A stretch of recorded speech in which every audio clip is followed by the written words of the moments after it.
여러분은 인생을 살아오면서 만족하십니까? 우리가 생존하기 위해 필요한 기본적인 요소를 의식주라고 말합니다. 의식주 문제만 해결되면 인간은 기본적인 삶을 누리는데 어려움이 없습니다. 그런데 우리 의식주 문제가 해결되었습니다. 우리는 몸을 보호하기 위한 다양한 옷을 가지고 있고 치장할 수 있는 화려한 옷들도 있습니다. 그러기에 우리는 의식주 중에 옷을 의미하는 의에 해당하는 부분이 잘 준비되어 있습니다. 우리가 옷을 입는 것보다 우선적으로 필요한 것이 있습니다.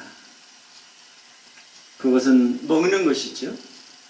생존의 기본 요소인 의식주 중에 두 번째 나오는 것이 식입니다. 사실은 중요도로 보아서는 의식주가 아니라 식의주라고 하는 것이 맞지 않을까 생각해 봅니다. 이렇게 중요한 먹는 문제도 해결되었습니다. 우리에게 필요한 양식을 구할 돈이 있고 돈을 가지고 시장에 가기만 하면은 우리가 필요한 양식을 구할 수 있습니다. 우리가 생존하기 위해 필요한 세 번째 요소는 거주하는 공간입니다. 우리는 먹어야 하고 입어야 합니다. 먹어야 자기 생명을 유지하고 입어야 몸을 보호하고 사람들과의 대인 관계를 가질 수 있습니다. 그렇지만 먹고 마시는 그것만이 아니라 우리는 쉴 수 있어야 됩니다. 이렇게 쉴 수 있는 공간이 주거 공간, 주택입니다. 우리가 살아가기 위해 필요한 의식주 세 가지 중에 제일 어려운 것이 주택의 문제가 아닐까 생각합니다. 그러기에 모든 사람들의 의식주 문제가 완전히 해결됐다고는 말할 수 없습니다. 다만 기능적인 것을 고려할 때 좀 더 좋은 옷 디자인이나 고급 재질의 옷은 아닐지라도 우리가 필요한 옷을 가지고 있어요. 비싸고 고급스러운 식사는 아니랄지라도 우리가 목숨을 부지할 수 있는 양식을 가지고 있습니다. 그리고 집을 잃었다는 홈리스를 제외하고는 최소한 사회활동을 마치고 돌아와서 자기 집에서 쉴 수 있는 공간이 있는 것입니다. 여러분은 이런 여건 속에서 살아가는 것이 만족스럽습니까? 네. 어떠세요? 만족스럽습니까?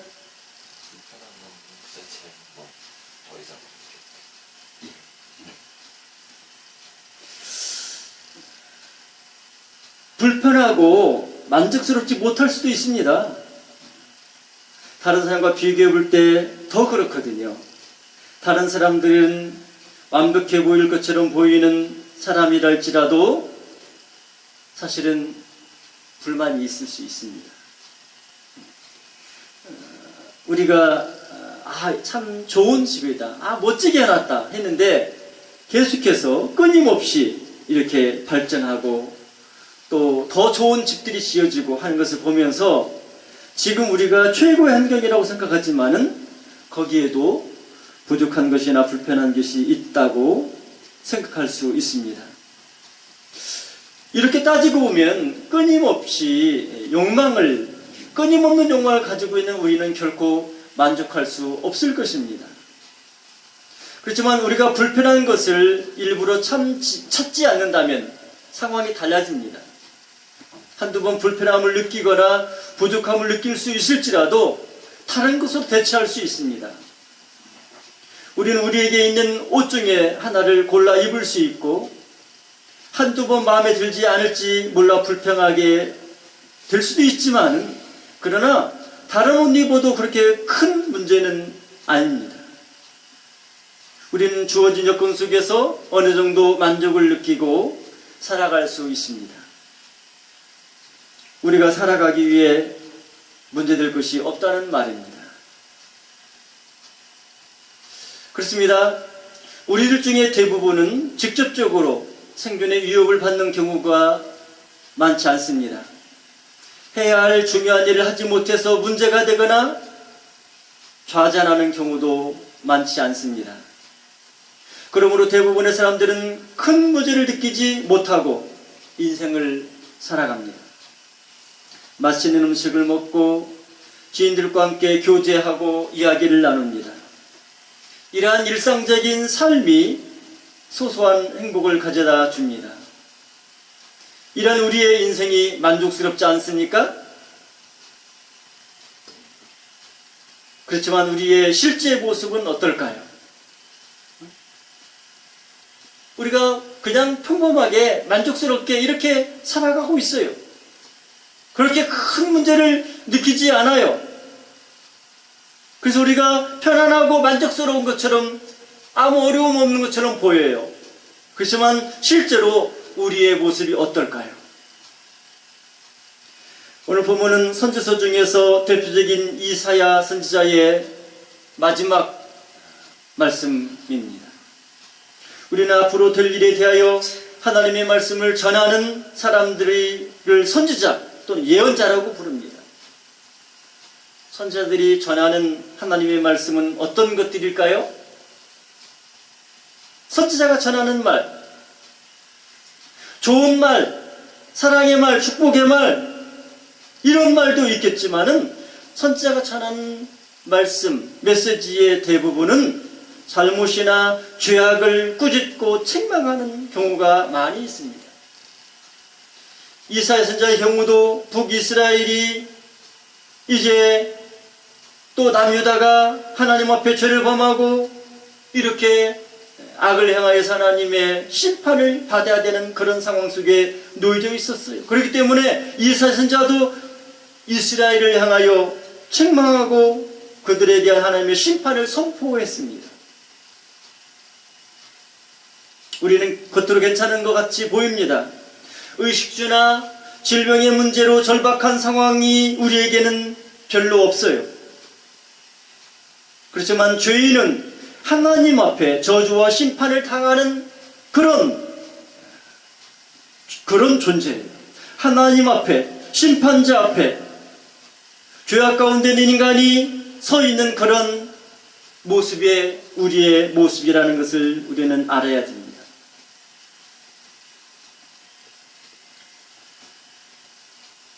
이런 상황에서 이사야 선지자는 이스라엘 백성들에게 하나님의 심판을 전합니다. 이사야 선지자는 죄로 인한 심판을 전하면서도 하나님의 구원에 대한 말씀을 선포했습니다.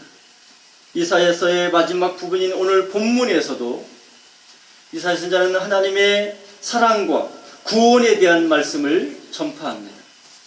죄의 결과로 이스라엘은 심판을 당하게 될 것입니다. 많은 사람이 죽임을 당하고 포로로 잡혀가게 될 것입니다. 그렇지만 하나님은 결국 자기 택한 백성, 세상의 그런 불의와 악과 죄로 말미암아 심판을 당하는 그 가운데서도 하나님은 자기 택한 백성들을 구원하신다.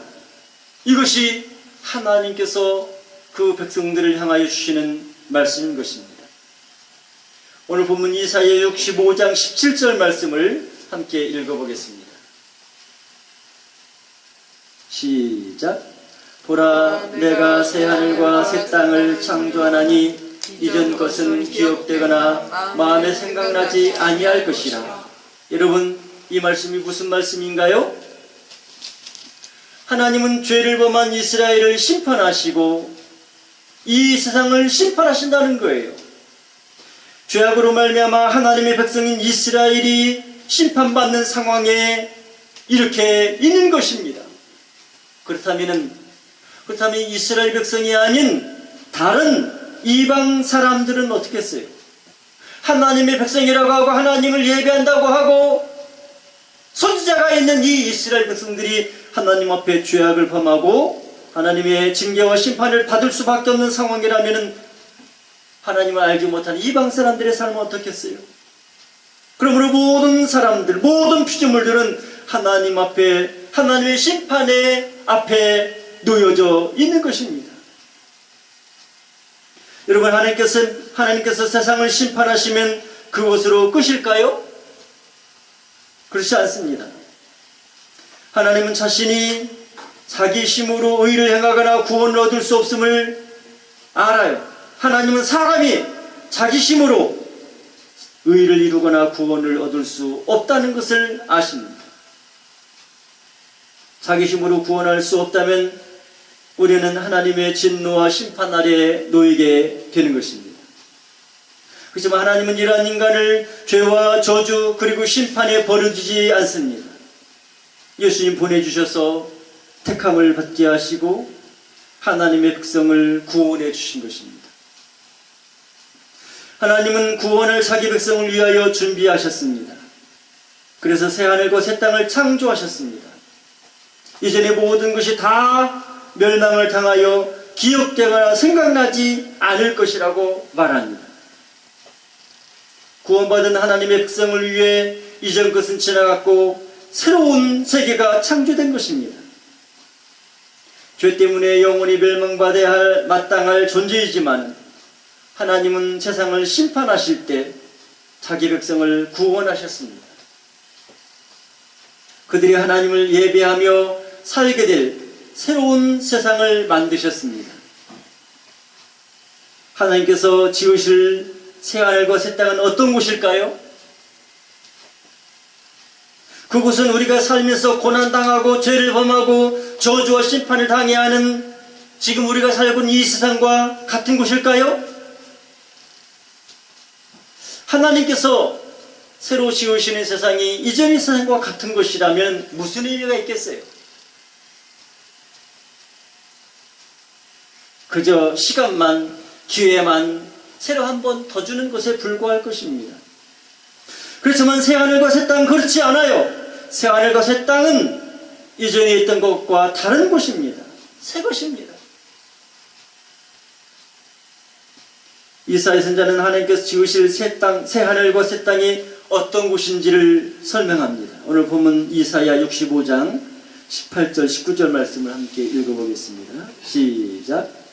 너희는 내가 창조하는 것으로 말미암아 영원히 기뻐하며 즐거워할지니라. 보라, 내가 예루살렘을 즐거운 성으로 창조하며 그 백성을 기쁨으로 삼고 내가 예루살렘을 즐거워하며 나의 백성을 기뻐하리니. 이사야 선지자는 구원받은 백성들이 하나님께서 지으신 새하늘과 새 땅에서 즐거워할 것이라고 말합니다. 구원받은 성도들이 영원히 기뻐하며 즐거워합니다. 왜 그럴까요? 단지 구원을 받았고 단지 우리가 죽지 않고 영원한 삶을 살 수 있기 때문에 그럴까요? 죄 때문에 심판받고 멸망을 받는 사람도 영생합니다. 죽지 않습니다. 영원히 살아요. 어디 살아요? 지옥에서 영원한 죽고 싶어도 죽을 수 없는 그 영생을 누리면서 지옥의 삶을 사는 거예요. 그러나 우리 구원을 받고 하나님의 은혜로 말미암아 하나님의 자녀가 되어 하나님 나라에 살게 된 주의 백성들, 성도들은 어떨까요? 우리에게도 영생이 있죠. 어떤 영생입니까? 하나님 나라에서 하나님과 더불어서 기쁨과 감사와 찬송 가운데서 그곳에서 영원히 살게 되는 거예요. 하나님께서 성도들을 자기 백성을 삼아주시고 하나님 백성 되어서 하나님 그들 가운데 계시고 그들과 더불어서 기뻐하며 즐거워하며 하나님 영광을 보면서 이런 삶을 살아갈 수 있도록 복을 주시는 거예요. 그렇기 때문에 기뻐하게 된다는 것입니다. 그렇습니다. 하나님은 택한 백성을 구원하십니다. 그렇지만 미워 죽겠는데 하나님께서 아브라함에게 괜히 약속했다가 미워 죽겠는데 어쩔 수 없어서 그 약속을 지키려고 구원하는 걸까요? 아니에요. 하나님은 자기 백성이에요. 자기 백성을 삼아주셨기 때문에 그들을 사랑하고 기뻐하시는 것입니다. 하나님은 자기 백성을 구원하실 뿐 아니라 그들이 하나님의 은혜 안에서 천국의 기쁨을 맛보게 하시려고 그들을 위해서 새 하늘과 새 땅을 지으셨어요. 그리고 하나님은 구원받은 백성들을 버려두시지 아니하시고 그들을 새하늘과 땅에 거하게 하시고 그들을 바라보면서 기뻐하고 즐거워하신다고 말씀하십니다. 그들을 사랑하기 때문에, 그들을 기뻐하기 때문에. 여러분, 하나님은 왜 자기 백성을 택하시고 그들을 기뻐하셨을까요? 원래 이들이 어떤 존재입니까? 하나님을 알지 못하고 죄를 범하는 자들이고 하나님의 은혜와 사랑을 입고 선택을 받았음에도 불구하고 하나님을 버리고 떠나고 우상을 숭배하고 이런 죄악을 범하는 그런 어리석은 인간이에요. 이스라엘만이 아니라, 아니 이방 하나님 알지 못하는 세상 사람들만이 아니라 이스라엘도 똑같은 그런 존재입니다. 그런데 왜 하나님께서 그들을 자기 백성 삼으시고 그들을 기뻐하실까요? 하나님의 사랑, 하나님께서 인간을 향하여서 베풀어 주시고자 하는 그 귀한 사랑을 자녀된 그 백성들에게 허락해 주시는 거예요. 여러분은 여러분의 자녀가 어땠습니까? 태어나고 성장하고 또 결혼도 하고, 어떤 사람은 그렇지요, 결혼하고 또 손자 손녀를 낳기도 하고. 여러분은 여러분의 자녀, 여러분의 손자녀가 어떻습니까? 부모는 자기 자식을 보고 기뻐하고 사랑할 수밖에 없어요. 자기의 자녀와 자기의 손자녀를 보면서 즐거워하고 기뻐하고 그 기쁨을 이기지 못해서 깨물어주고 싶을 정도라고 말하지 않습니까? 하나님의 마음이 그랬어요. 하나님 자기 백성을 위하여 새하늘과 새 땅을 지으셨습니다. 그들이 하나님 계신 곳에서 즐거워하면서 영원히 거할 수 있는 그런 복된 은혜를 주셨습니다. 그리고 그들을 기뻐하고 그들이 그곳에서 기뻐하고 감사하며 살게 하신 것입니다. 그래서 하나님께서 사랑하는 성도들을 위해서 지으신 이 새 하늘과 새 땅은 어떤 곳일까요? 새 하늘과 새 땅의 모습이 어떤지 오늘 본문 이사야 65장 19절과 20절 말씀 함께 읽어보겠습니다. 19절 20절. 우는 소리와 부르짖는 소리가 그 가운데에서 다시는 들리지 아니할 것이며 거기는 날수가 많지 못하고 죽는 어린이와 수완이 차지 못한 노인이 다시는 없을 것이라. 곧 백세에 죽는 자를 젊은이라 하겠고 백세가 못되어 죽는 자는 저주받은 자이려라. 하나님께서 지으실 새하늘과 새 땅은 어떤 곳이라고 말하고 있어요? 그곳은 먼저 어떤 곳이에요? 우는 소리와 부르짖는 소리가 들리지 않는다. 여러분, 왜 우는 소리와 부르짖는 소리가 들릴까요? 우는 소리, 부르짖는 소리는 슬픔을 당했다는 것입니다. 고난을 당하고 있다는 것입니다. 괴로움이 있다는 것입니다. 그런데 하나님은 자기 백성, 하나님께서 자기 택한 백성, 하나님의 백성된 이스라엘을 위하여서 만드신 새하늘과 새 땅, 그곳에는 어떤 곳이냐? 우는 소리와 부르짖는 소리가 거기는 들리지 않는다는 거예요. 그곳에는 고통이나 슬픔이나 아픔이나 이 모든 것들이 없다는 거예요. 기쁨이 있고 감사가 있고 행복이 있고 영광이 있고 그런 곳이에요. 또 하나님께서 만드셔 주시는 새하늘과 새 땅은 또 어떻다고 말합니까? 거기는 일찍 죽는 어린이와 수완이 차지 못한 노인이 없을 것이다. 이렇게 말해요. 여러분, 왜 사람이 어린 나이에 죽습니까? 왜 죽어요, 어린 나이에? 네? 사고로. 질병이나 사고나 범죄 때문에 어린 나이에 이렇게 죽는 경우가 있어요. 참 안타깝고 불행한 일이죠. 그런데 새하늘과 새 땅에는 날수가 차지 못해서 어릴 때 죽는 사람이 없다는 것입니다.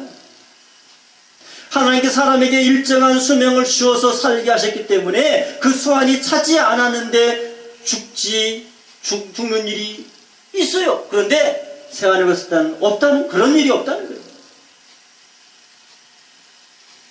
하나님은 구원받은 백성에게 새하늘과 새 땅에 거주할 때의 상황에 대해서도 설명합니다. 그 상황이 어떤지 이사야 65장 21절부터 23절 말씀 읽어보겠습니다. 시작. 그들이 가옥을 건축하고 그 안에 살겠고 포도나무를 심고 열매를 먹을 것이며 그들이 건축한 데에 타인이 살지 아니할 것이며 그들이 심은 것을 타인이 먹지 아니하리니 이는 내 백성의 수완이 나무의 수완과 같겠고 내가 택한 자가 그 손으로 일한 것을 길이 누리게 될 것이며 그들의 수고가 헛되지 않겠고. 거기까지 말했습니다. 구원받은 백성들이 어떻게 살 것인가? 먼저 그들은 가옥을 건축하고 산대요. 가옥. 집을 건축하고 산대요. 집을 건축하다는 무언가요? 안정된 생활을 하는 거예요. 만약에 그곳이 살 곳으로 마땅치 않거나 그곳에 위협이 있어서 신변의 위험이 될 것 같으면 거기다 집주고 살겠습니까? 아니에요. 시간이 돼서 밤이 돼서 어쩔 수 없이 이렇게 머문다 할지라도 잠깐 머물고 그 다음날 빨리 떠나게 될 거예요. 그러나 가옥을 건축하고 그 안에 산다는 것은 그곳이 안정되고 평화로운 곳이라는 거예요. 하나님께서 새 하늘과 새 땅을 만들어서 그곳에 하나님 백성이 거하게 할 때 하나님께서 그들에게 평화를 주시고 안정을 주시고 여유 있게 이렇게 편안한 가운데 살아갈 수 있는 그런 은혜가 있다는 것을 말하고 있어요. 구원받은 백성들은 새 하늘과 새 땅에서 또 어떻게 합니까? 포도나무를 심고 열매를 먹을 것이다. 포도나무를 심고 열매를 먹는 거, 그게 복이에요. 왜 복입니까? 복은 하늘에서 금덩어리에 뚝 떨어진 게 복이라고 생각하는데 아니에요. 복은 자기가 심은 것을, 자기가 포도나무를 심고 그 포도 열매를 따먹는 이게 복이에요. 왜 그래요? 그러지 못한 사람이 얼마나 많은데요. 자기가 노력하고 자기가 수고하고 다 해놨는데 추수 때가 되면 와가지고 해치지만 않으면 다행이죠. 결실한 곡식 열매를 다 빼앗아 가잖아요. 그러니까 오늘 본문의 새하늘과 새 땅은 어떤 곳이냐? 그곳은 포도나무를 심고 열매를 먹을 수 있게 하나님께서 이렇게 복을 주시고 안정되게 하신 거예요. 또 그들이 건축한 데 타인이 살지 않을 것이요. 우리가 집을 지으려고 거기 살려고 집을 지어놨어요. 근데 적군이 와가지고 우리를 쫓아내거나 우리를 죽이거나 하고 그 집에 거해요. 어때요? 헛수고한 거고 얼마나 불행하고 얼마나 속상한 일입니까? 하나님께서는 우리가 새하늘과 새 땅에서 건축하고 거기 살게 하셨다고 말씀하셔요. 그들이 심은 것을 타인이 먹지 못하게 할 것이다. 여러분, 나무의 실과는 1년 안에 얻을 수 있는 것이 아닙니다. 나무의 실과는 몇 년을 지나야 열매를 얻을 수 있는 거예요. 그러므로 나무를 심고 그 열매를 먹는다는 것은 그곳에 정착하여서 살아가면서 자기들이 수고하고 자기들이 심은 것, 자기들이 집 지은 것, 그걸 누리면서 복되게 살아가는 그런 모습을 우리에게 보여주고 있는 것입니다. 그렇습니다. 하나님께서 하나님의 백성을 위하여서 만들어 주신 이 새하늘과 새 땅은 그런 곳이에요. 하나님께서 자기 백성, 사랑하는 자기 자녀들을 위해서 주시는 이 새하늘과 새 땅은 하나님이 기뻐하시고 또 그 백성들이 기뻐하고 하나님과 더불어서 늘 감사하며 기뻐하며 거하는 복된 이스라엘로 말하면 가나안 땅, 오늘날로 말하면 하나님 나라. 이게 오늘 이사야 선지자가 말한 새하늘과 새 땅의 모습인 것입니다. 하나님께서는 그 성을 지켜 보호해 주십니다. 그래서 성도들이 집을 짓고 거하게 될 것입니다. 나무도 심고 실과도 얻게 될 것입니다. 그곳에서 하나님을 예배하고 하나님께 영광 돌리고 하나님의 그 영광의 빛을 보면서 은혜 가운데서 영원히 살게 될 것이라는 그런 귀한 약속인 거예요. 여러분, 이사야 선지자가 하나님께서 새하늘과 새 땅을 창조하실 것이라고 예언했습니다. 하나님께서 구원받을 백성들이 거할 새하늘과 새 땅을 준비하신다는 말입니다. 이사야 선지자가 말한 새하늘과 새 땅이 어떤 곳일까요? 그곳은 죄로 말미암아 멸망받게 된 북이스라엘이나 유다의 하늘과 땅과는 다를 것입니다.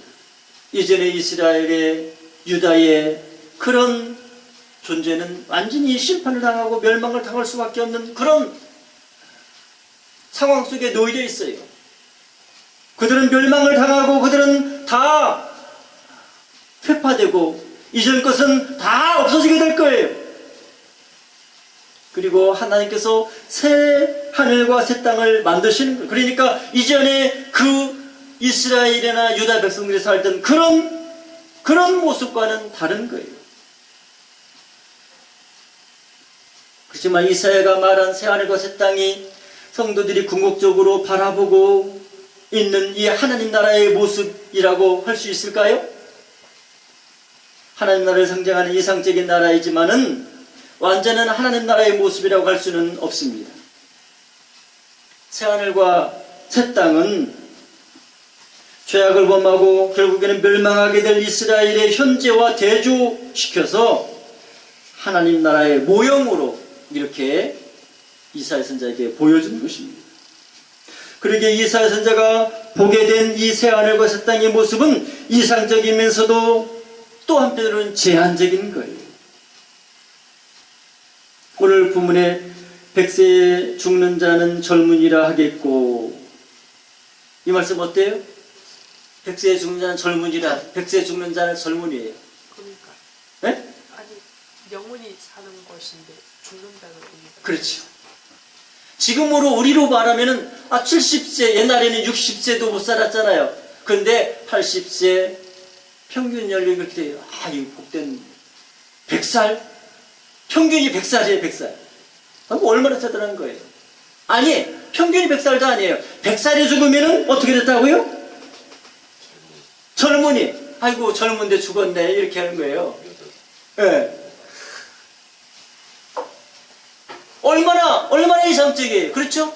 그렇지만 어때요? 하늘나라에 100세에 죽어요? 이게 있을 수 없는 일이죠. 또 100세가 못되어 죽는 자는 저주받은 자라 말할 것이다. 이런 표현이 이 이사야에게 보여주신 새하늘과 새 땅의 모습이 완전한 하나님 나라의 모습이라고 말할 수는 없다는 거예요. 당시 이스라엘 백성들이 보기에는 이상적인 새하늘과 새 땅이었고, 너무나 그 곳이 정말 우리가 소망 바라보던 그 나라다 이렇게 생각할 수 있었을 거예요. 그러나 정말 하나님의 나라를 우리가 바라본다면 하나님 나라의 완성된 모습이라고 볼 수 없다는 거예요. 구약 이스라엘의 관점에서 하나님 나라의 일면을 보여주는 거예요. 사도 요한은 이러한 이사야 선지자의 새하늘과 새 땅을 좀 더 분명하게 보여줍니다. 요한계시록 21장에서 똑같이 새하늘과 새 땅 이야기를 사도 요한이 말하거든요. 사도 요한은 새하늘과 새 땅을 보았습니다. 그곳에 거룩한 성 예루살렘이 하늘에서 내려왔습니다. 그것은 하나님의 장막이 사람들 가운데 내려온다는 것입니다. 하나님께서 사람들 가운데 계시고 그들의 하나님이 되셔서 영광과 찬송과 예배를 받아주시고 하나님께 그 백성들을 다스리시고 복을 주신다는 것입니다. 예수님도 그런 말씀을 하셨죠. 예수님은 복음을 믿고 따른 제자들에게 이제 그들을 제자를 떠나서 하나님 나라 갈 것을 말씀하실 때 아버지 집에 거할 곳이 많도다. 또 예수님은 또 이렇게도 말해요. 거처를 예비하러 간다. 그래서 처소를 예비하면 그들을 너희를 영접하여 줄 것이다. 이렇게 말했어요. 요한복음 14장 2절 3절에서. 가서 너희를 위하여 처소를 예비하면 내가 다시 와서 너희를 내게 영접하여 나 있는 곳에 너희도 있게 하리라. 구원받은 성도들이 하나님 나라에 이르게 될 것을 약속해 주신 말씀입니다. 그렇습니다. 하나님은 구원받은 성도들을 위해서 새하늘과 새 땅을 예비하셨습니다. 예수님 믿어서 죄 사함 받고 구원을 얻었다면 그 사람은 하나님의 백성이 되었고 하나님께서 예비하신 새하늘과 새 땅에서 영원히 살 그런 귀한 약속이 주어져 있습니다. 하나님께서 허락하신 이러한 은혜, 이 귀한 은혜를 기쁨으로 받아들여서 그 은혜를 누리게 되는 것이 얼마나 큰 은혜이고 복입니까? 예수님의 복음 안에 예수님을 믿으면 얻게 되는 이 놀라운 복이 다 담겨져 있는 거예요. 이런 하나님의 은혜를 받게 된 성도들은 하나님과 어떤 관계를 가지게 될까요? 하나님께서 구원하시고 하나님께서 새하늘과 새 땅을 창조하시고 성도들이 그곳에 거하면서 평안하고 안정되게 살아가고 하나님을 찬양하고 기뻐하고 하나님의 영광과 은혜를 맛보며 살아가게 되는 그 상황 속에서 하나님과 우리 구원받은 성도와 어떤 관계가 되어져 있을까요? 예수님 믿지 않고 죄 가운데 있을 때는 하나님과 원수가 되어 살아왔어요. 그렇지만은 예수님에도 구원을 받았다면 우리가 하나님과 바른 관계가 회복됩니다. 하나님 우리 아버지시고 우리는 하나님의 자녀예요. 그러기에 구원받은 성도는 아버지 되시는 하나님과 친밀하게 되었고 풍성한 교제가 이루어지게 된 거예요. 하나님 우리 아버지가 되시고 우리가 하나님의 자녀가 되었을 때 어떤 모습일지 오늘 본문 말씀 읽어보겠습니다. 이사야 65장 24절 25절 시작. 그들이 부르기 전에 내가 응답하겠고 그들이 말을 마치기 전에 내가 들을 것이며 이리와 어린 양이 함께 먹을 것이며 사자가 소처럼 즙을 먹을 것이며 뱀은 흙을 양식으로 삼을 것이니 나의 성산에서는 해함도 없겠고 상함도 없으리라. 여호와께서 말씀하시니라. 아멘. 여러분, 하나님과 구원받은 성도와의 관계가 어때요? 여기 이 말씀 보면은요. 네? 복된, 아주 친밀하고 이렇게 그런 너무나 말하지 않아도 아는 그런 관계죠. 우리 집에서 마시는 물을 가지고서 직수를 해야 된다 이렇게 강조를 하고 있는데 오늘 보면 우리가 하나님을 부르기 전에 하나님은 우리의 응답하셔요. 부르기 전에 응답하셔요. 우리가 말을 마치지 않았는데 그 전에 하나님은 다 들으셨어요. 하나님께서 우리를 아시고 계신다는 것입니다. 우리가 말씀드리거나 마음의 소원만 품고 있을지도 하나님이 아시고 우리가 요청하기 이전에 우리가 요청하면 다 벌써 들으셨어. 그리고 우리에게 응답하시고 우리의 필요를 채워주시고 이런 은혜를 주시는 거예요. 하나님 앞에 가서 하나님이 다스리시는 그 통치를 받으면서 하나님 앞에서 살아가게 될 때 이런 놀라운 은혜의 역사가 있다는 것입니다. 또 이리와 어린 양이 함께 먹을 것이며 뱀은 흙으로 양식을 삼을 것이라. 이 말은 무엇이에요? 인간이 하나님과 바른 관계가 되었을 때 하나님께서 우리를 기뻐하시는 것만이 아니라 모든 피조세계의 질서가 바르게 회복된다는 것입니다. 이리와 어린 양이 함께 평화를 동거하고 뱀도 흙을 양식으로 삼고 물어 상하거나 삼키지 않아요. 그래서 하나님 나라가 이루어질 때 이 세상은 완전히 회복되는 그런 은혜가 있음을 보여주고 있는 것입니다. 여러분 이 세상이 편안하고 행복하게 느껴지십니까? 예? 그렇다면 참 다행입니다. 하나님께서 은혜를 베풀어 주셨고 우리가 지나친 욕심 부리지 않고 살고 있기 때문에 우리의 주어진 삶이 환경이 그냥 감사하고 평안하고 좋은 거예요. 복이죠. 그렇죠? 그렇지만 그렇게 느껴지지 않는 사람도 있을 수 있어요. 어려움이 있고 두렵기도 하고 고통당할 수도 있고 이런 사람도 있어요. 그렇죠? 그렇습니다. 그렇지만 그것이 이상한 일일까요? 그것도 이상한 일이 아니에요. 우리가 구원을 얻었다 할지라도 우리는 하나님 앞에 죄를 지었고 육신 가운데 있고 제한된 존재로 살아가기 때문에 이런 아픔이나 어려움이 있을 수밖에 없어요. 그러기에 예수 믿는 성도들은 하나님의 은혜를 생각하면서 믿음의 삶을 살아야 됩니다. 믿음의 삶을 살기 위해서는 자기를 포기하거나 절제해야 할 부분이 있어요. 더 편안하고 넓은 길이 있음에도 고통스럽고 좁은 길을 가야 할 때가 있습니다. 아니 이러한 믿음의 길이 아니라 할지라도 인생 가운데는 죄의 문제가 있고 죽음의 문제가 있습니다. 그래서 그 어느 누구를 할지라도 절망과 두려움과 갈등이 없는 인생은 없는 거예요. 이런 상황 속에서 예수님은 믿는 우리들이 어떤 모습으로 살아야 된다고 살아야 할까? 예수 믿는 우리들이 우리는 바르게 살아가기 위해 노력해야 됩니다. 지나친 욕심이나 거짓을 멀리해야 합니다. 하나님께 주신 은혜를 족한 줄로 알고 감사하면서 살아야 됩니다. 또 우리는 영혼을 사랑하는 자가 되어야 됩니다. 예수님 알지 못하는 사람들에게 복음을 전하고 그들의 영혼을 위해 기도하는 사람이 되어야 됩니다. 그리고 우리는 하나님 앞에 이르게 될 소망을 가지고 살아가는 저와 여러분이 되시기를 예수님의 이름으로 축원합니다. 아멘. 기도하겠습니다.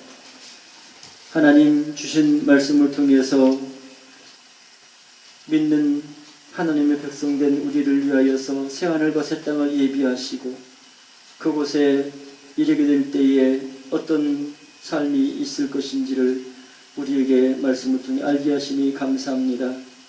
우리가 이 세상에 살 때에도 하나님 은혜로 평안할 때도 있고 부족함이 없이 이렇게 살아갈 수 있습니다. 그러나 우리는 또 한편으로는 인생의 모든 문제를 가지고 있습니다. 또 우리는 결국 죄악으로 말미암아 하나님의 심판 앞에 놓이게 될 수밖에 없는 그런 존재입니다. 죽음의 목전에서 우리는 이제 우리의 존재가 하나님 앞에 있음을 인정할 수밖에 없는 그 순간이 이르게 되는 것을 압니다. 하나님, 우리가 이런 존재일진데 하나님 앞에 어떤 모습으로 살아야 될지를 우리에게 알게 해주시고 하나님 앞에 지혜롭게 하나님 앞에 바르게 믿음의 삶을 살게 하시고 이제 하나님의 그 놀라운 구속의 은혜로 말미암아 이제 하나님 나라에 이르게 될 때 새하늘과 새 땅에서 이루어질 귀한 약속들이 우리에게 이루어짐으로 기뻐하며 감사하며 영광 돌리며 하나님 앞에 영광 돌리며 살아가는 저희 모두가 되게 하여 주옵소서. 하나님 나라에 대한 소망과 약속을 붙잡고 믿음의 길 가운데 살게 하시고 승리하는 자가 되게 하여 주시옵소서. 예수님 이름으로 기도드리옵나이다. 아멘.